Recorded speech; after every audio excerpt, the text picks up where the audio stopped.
And and David, after the game, Nepo actually said, "I'm sorry" to Caruana. What did the commentators make of that? And have you ever seen anything like that? I mean, I've apologized to opponents when they've just been dominating a whole game, they've been winning, and then it's just like a one-off blunder and that type of thing. I think sometimes we feel that results aren't deserved, but I guess from Nepo's standpoint, he'd been there before. He'd qualified for World Championship matches. He knew how heartbroken Fabi must have been, because at some point, both of them knew what the results should be. But yeah, ultimately, I think both of them were just shell-shocked. We saw Fabiano react as well, saying it was his fault. You know, it's only got himself to blame. And I mean, yeah, I can only imagine how devastated both of them were, especially Fabiano. Both players needed to win, so it was kind of, I couldn't have scripted it better. But unfortunately, in that scenario, someone has to lose. And I just want to make this short comment on something you said earlier about Fabiano's tournament, because even though it was heartbreaking for him to not win the final game, like he was never, I don't think he was ever in the lead except after round 2, I think, when he beat Abasov, and then I guess he took it into round 3 as well. So it would have been a great comeback story more than anything else. But also what you said about that losing against Nakamura actually kind of sparked him. I think that's a bit of a simplistic evaluation, because what really happened was that he lost to Nakamura. Like Fabi also, like he'd barely done anything in the tournament before. Like he was a bit better against Gukesh, but nothing too major. Solid, but nothing special. Yeah. Like he hadn't done much at all. Like he wasn't getting things from the opening as he usually is. He wasn't doing much.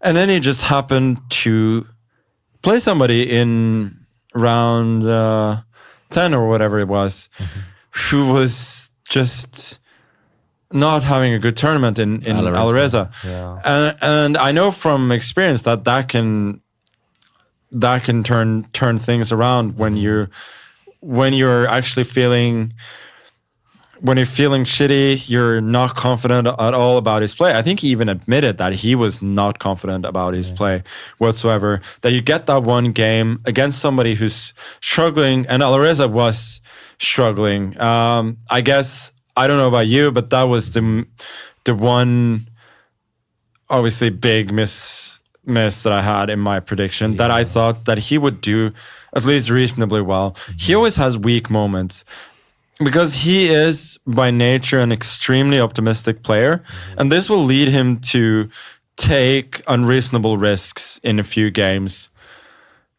But I also thought that he would have many more strong moments, and I think as the tournaments go along, he just ends up taking more and more risks. They're less and less realistic, and he just ends up looking honestly like foolish. And when you have like one of the best players in the world losing or being lost in almost every game, like that, it really adds a different flavor to the tournament. Like suddenly beating him became almost as important as being Abasov, because you knew he had a target on his back, especially in the black games, but even to some extent in the white games. And I think after that, Fabi, he believed again. His win against Prague as black was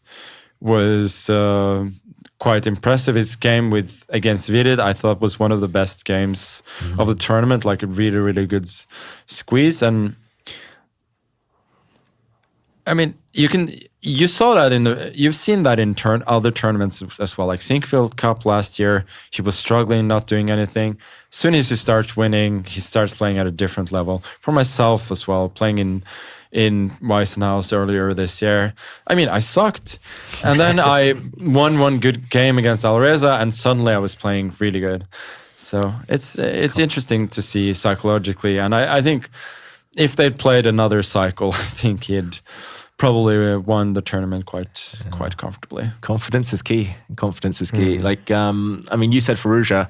Actually, that was the one where we made the predictions where I wasn't sure. I thought he'd finish somewhere in the middle, but then I thought at least he might have learned from 2 years ago. But it felt like, I mean, we talk about he was exactly the same. He was exactly the same, exactly. And like we talk a lot about like age, like different generations, and that's where the likes of Gukesh, Pragnananda, and Abdu Satorov, like they're so different from Firouzja because they managed to block out the emotion, and emotion is just literally carrying Firouzja's game. So that's the one thing I would say. And there were some controversy as well with the father, police involved, and at some point the father said that Firouzja said, "I'm quitting chess," and obviously Firouzja later debunked that and was probably just said privately in the heat of the moment. But Magnus, you have really praised Firouzja in the past, and you see him as a great talent. Obviously, he's been above 2,800. How do you predict his future now for the next 3 years? Well, he beat me in Title Tuesday yesterday, so I think he's back now. He's back. And he's going to be one of the greatest players of all time. No, I think... I don't know how much he enjoys classical chess these days. It's hard for me to say. But yeah, I mean, I think it's clear that this was for his fans, this is pretty discouraging. It showed that he hadn't really taken any steps forward from the last candidates tournament.